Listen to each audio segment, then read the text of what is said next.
杨总叫他兄弟叫了这么久，程毅到底凭什么？我发现个事儿，最近翻到一个挺有意思的细节，某品牌的杨总在微博上跟程毅互动的时候，张口就是兄弟2个字。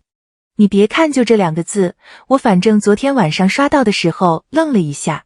因为在2026年这个时间点，一个品牌 CEO 对自家代言人用这种称呼，这事儿真的不太常见。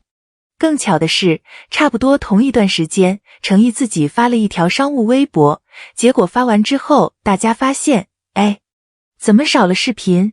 然后他自己，注意，是他自己把那条博删了，重新发了一遍，把视频补上。正常情况下，这叫运营事故。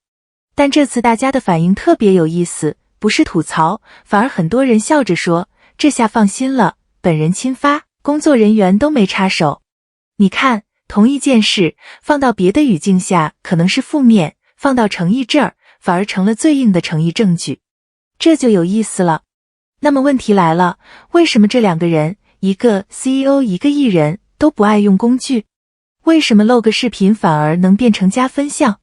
这背后是巧合，还是有更深的东西？今天这期，我想从这个特别小的切口往下挖4层，表面1层，中间1层，再深1层，最后1层是它到底意味着什么？我们慢慢说哈。第1层，你看到的是一对手搓 CP。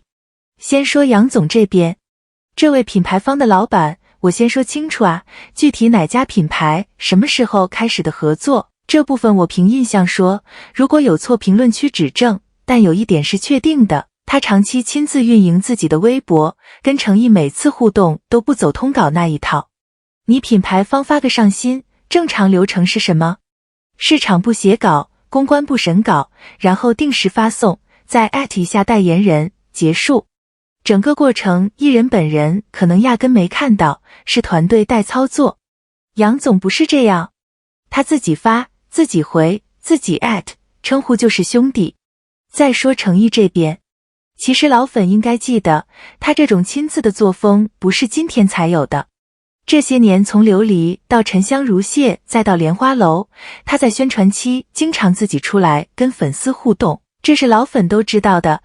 具体哪一年哪一次的细节我就不展开了，免得记错，但这种亲手做的特质跟了他很多年了。所以表面这一层很简单，2个不爱用工具的人凑到了一块儿，挺好。但如果只看这一层就太可惜了。第2层，媒体没怎么聊，但我觉得才是真正有嚼头的，商业关系的亲缘化。什么叫亲缘化？说白了就是原本一段冷冰冰的合同关系被双方处成了哥们。你想想看，传统的品牌方和代言人关系是什么样的？我给你画个画面，品牌方坐这边，艺人团队坐那边，中间隔着一张大长桌，桌上摆着 KPI、曝光量、违约金条款，沟通走邮件，互动走通稿，连生日快乐都是市场部排好的物料。这种关系不是说不好，它是行业标准，稳定、专业，风险可控。但兄弟2个字一出来，整张桌子就没了。我跟你讲，这种事儿在咱们这个行业里真的不多见。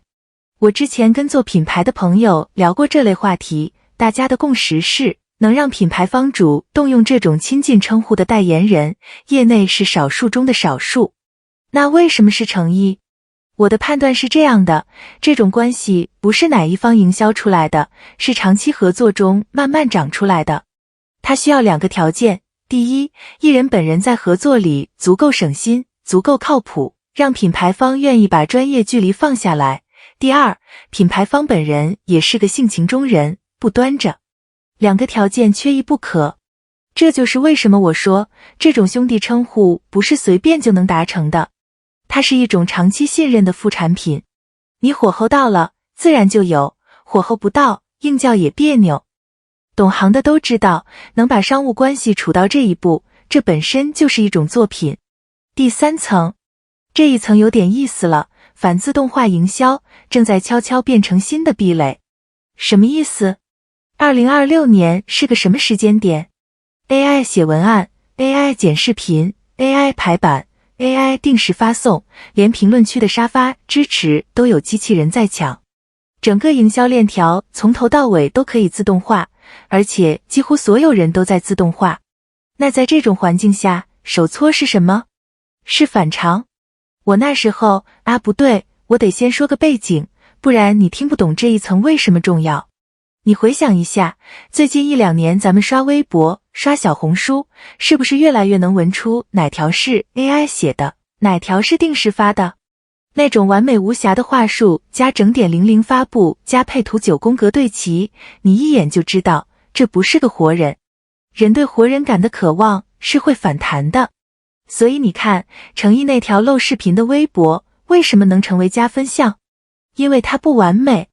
他有一个只有真人才会犯的小错误，他告诉所有人，这条真的是他自己发的，不是 AI， 也不是定时器。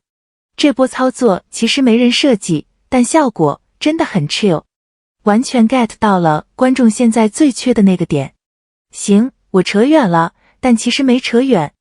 我想说的是，当全行业都在追求零失误的自动化，少数还在手搓的人，反而拿到了稀缺资源。真实感，这个稀缺资源是花钱买不来的，它只能通过日复一日的笨办法积累。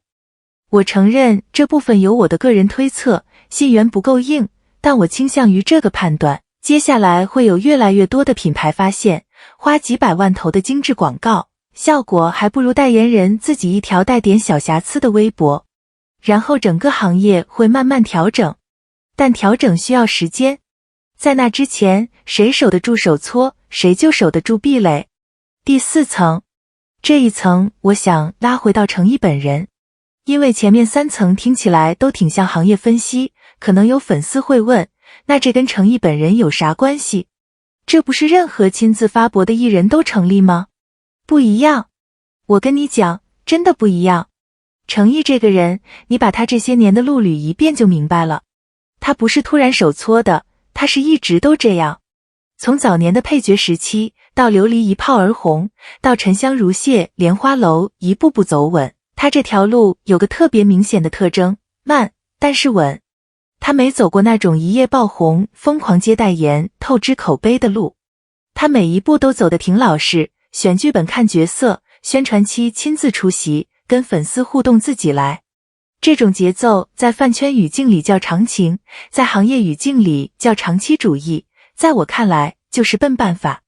但你别小看笨办法，我之前也犯过一个错，刚开始关注他的时候，我也觉得这哥们是不是太低调了，怎么不多炒一波？后来过了2年回头看才发现，他不是不会炒，他是不想。因为他清楚，炒出来的热度散得也快，自己一砖一瓦垒起来的才能站得住。所以这次杨总叫他兄弟这事儿，不是孤立，是他整套行事风格的自然结果。懂他的人会懂，这不是营销，这是一个人的本色。我作为关注他作品很多年的人，说实话，看到这种细节，我是真的有点感慨。在这个行业里，能坚持做自己，而且还能走得稳的人，越来越少了。粉丝们这些年一直支持他，是看对了人。说回开头那个问题，我一开始问，为什么这2个人，一个 CEO 一个艺人，都不爱用工具？为什么露个视频反而能变成加分项？我现在的答案是，因为他们俩都还相信一件事，认真这件事是会被看见的，是会被回报的。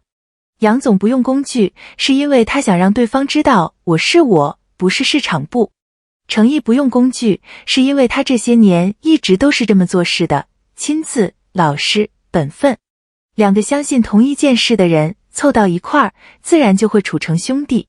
我赌随着 AI 营销的进一步泛滥，咱们会看到越来越多人开始重新欣赏这种笨办法。到那个时候，你回头看，程毅这条路会显得比现在更有分量。时间会证明的。不信咱们评论区见，你身边还有哪些人是手搓派？或者你最近被哪一条不完美但真诚的微博打动过？说给我听。今天就到这儿，咱们下期见。